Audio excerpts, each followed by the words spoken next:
Bienvenue sur Top Invest, la chaîne des top d'investissement. Ici, on parle essentiellement d'entreprises de qualité. Avons-nous une opportunité d'investissement sur Adobe? C'est la question à laquelle on va essayer de répondre. Se basant sur les états financiers de la compagnie, je rappelle que ceci représente uniquement mon point de vue et non un conseil d'investissement. Comme d'habitude, je me réserve le droit de me tromper. C'est une entreprise qui négocie jamais à 25 fois les bénéfices, marge brute, etc. Vous connaissez la chanson. Je pense que c'est tout est correct ici sur ce type d'entreprise. On va quand même faire le tour de raison assez rapidement ici. ADBE. Voilà. 1, 2, ça donne quoi? 1, 2, 3. Stabilité, croissance des revenus. On a une croissance des revenus, on adore ça. Donc ici, je vais juste fermer ça. Voilà. On a une croissance des revenus maintenant. Pourquoi? C'est la question qui nous intéresse en moyenne ici sur les 3-5 dernières années. Sur les 3 dernières années, nous avons à peu près 10% en moyenne. Donc la croissance est de moins en moins élevée. Donc ça devient une entreprise de plus en plus mature. Enfin, selon la croissance qu'on voit ici, mais ça ne veut pas dire que la croissance ne peut pas rester à double chiffre ou bien à un chiffre élevé pendant très très longtemps. Okay. Donc 10 dernières années, ça reste quand même du 17%. 5 dernières années, nous avons à peu près aux alentours de 14%. 3 dernières années, nous avons vérifié ici que c'était 10%. Donc la croissance est de moins en moins élevée.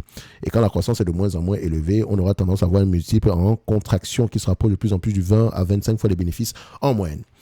Ensuite, les marges brutes. Stabilité ou croissance des marges brutes. Nous avons des marges brutes de plus en plus croissantes. On aime ça. Enfin, par rapport au plus bas en 2015. Marge brute, marge EBITDA, plutôt stable également, même légèrement croissante. On aime également ce qu'on voit ici. Ensuite, nombre d'actions augmente ou diminue. Rachat massif du nombre d'actions, on adore ça. Ensuite, net income. Non, avant d'arriver au net income, dette nette sur EBITDA. Négatif. La dette nette ici, elle n'a pas de dette. Plutôt du cash net, donc elle a la capacité de souffrir. Ensuite, on regarde ici le ROIC, j'en parlerai un jour. Dans tous les cas de figure, il est assez élevé ici, mais voilà, ça reste un bon business. Donc on peut déjà voir ici que ça peut être une entreprise qualitative, mais ça ne veut pas dire qu'elle soit une entreprise qui a un mode, parce qu'on a un ROIC de 17 ou de 15. Il faut toujours regarder par rapport à la moyenne du secteur, et dites-vous ici que le ROIC vaut mieux encore l'ajuster en conséquence. Bref, c'est pas le but ici, mais c'est intéressant. Ça, c'est déjà une entreprise qui fait partie de notre watchlist. Donc, en termes de net income et free cash flow, est-ce que les deux parlent le même langage? Est-ce qu'ils vont dans le même sens? Oui, free cash flow est même bien plus élevé que ça. Mais attention, vous avez les stock-based compensation. Stock-based compensation. Donc ça représente ici qui peuvent avoir une influence sur les free cash flow. Ça donne à peu près de 1,8 milliard quand même. Et donc si on prend 6,5 milliards, disons 6,6 milliards ici, moins 1,8 milliard, ça donne à peu près aux alentours des 4,8 milliards. Donc on peut avoir des free cash flow même légèrement moins élevés que les net income. Mais donc faut faire attention, parce que si on fait un multiple à 25 fois les bénéfices, on peut avoir tendance à se tromper. Mais ça ne veut pas dire ici qu'on n'aura pas des free cash flow à ces niveaux-là. Ok, en fait, c'est juste pour toujours à peu près savoir, voilà, il peut avoir une certaine distorsion parce qu'on a un élément ici qui c'est pas du vrai free cash flow. On va le dire comme ça. En termes de marge, bon, je constate ici que les marges de free cash flow sont moins élevées. Je ne sais pas pourquoi, peut-être que c'est une erreur ici au niveau de Coifin, mais c'est pas plus grave que ça. Si je prends en quarterly, ouais, c'est ça. En quarterly, les marges de free cash flow sont plutôt élevées. On a des marges en moyenne d'une 40%. Donc, ça reste assez intéressant.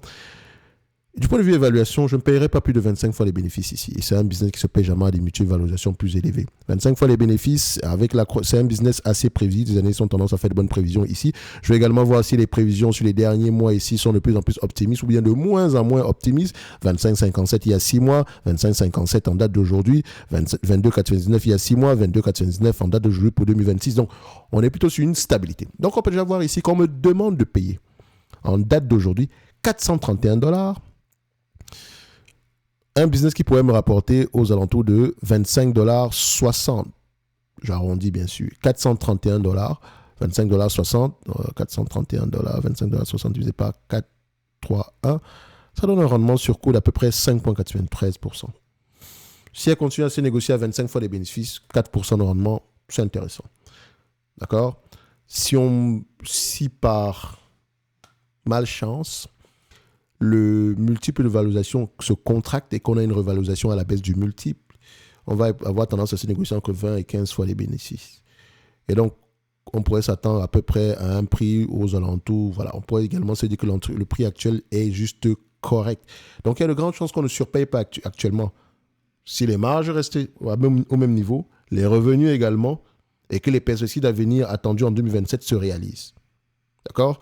Donc, si c'est le cas, 25 fois les bénéfices, ça donne $639 l'action. $639 l'action, plus le cash net, parce qu'il n'y a pas de dette ici, ou bien il y a très peu de dette. On a une dette nette de $4. Je vais laisser ça comme ça. Je vais mettre ça à $639 l'action. Le reste, ça sera que du bonus. $639 l'action. Dividende, il y a de grandes chances qu'on continue, qu'on le paye un jour. Et donc, le rachat d'actions, il y a de grandes chances que ça continue tant que ça se fait en dessous des 25 fois les bénéfices. Acheter une compagnie de croissance à un prix qui n'en implique pas. Donc, au prix actuel, je ne pense pas que ça implique énormément de croissance. Donc, ça peut être très, très intéressant. Mais attention, pourquoi est-ce que le marché nous propose cette opportunité d'investissement? Je sais qu'il y a beaucoup de nuages gris à l'horizon, le fait que avec l'intelligence artificielle, etc. Mais parfois, le marché peut surréagir. Et je ne peux pas savoir si le marché surréagit si je ne lis pas mes rapports financiers. D'accord? Donc, je mettrai ici, dans ma watchlist, $639. Et donc, je viens ici, watchlist que vous pouvez retrouver en description de la vidéo. Je rappelle que vous avez 25% jusqu'au 31 du mois de janvier 2025. Le lien sur l'ensemble des services de Top Invest, le lien en description de la vidéo. Donc, on a ici à peu près $639. Information et technologie, ADBE. Donc, je viens là. Information et technologie. Je vais juste groupe Collapse All. Information et technologie. ADBE. On le cherche. 639. Ouh. 6. C'est bien ça? 639 ou 634? Voilà, 639. Donc, je viens là. 639. Oh, j'avais déjà modifié. Donc, on va le prendre ici. Je vais déjà mettre la date d'aujourd'hui. Comme ça, on sait que la modification a été effectuée aujourd'hui.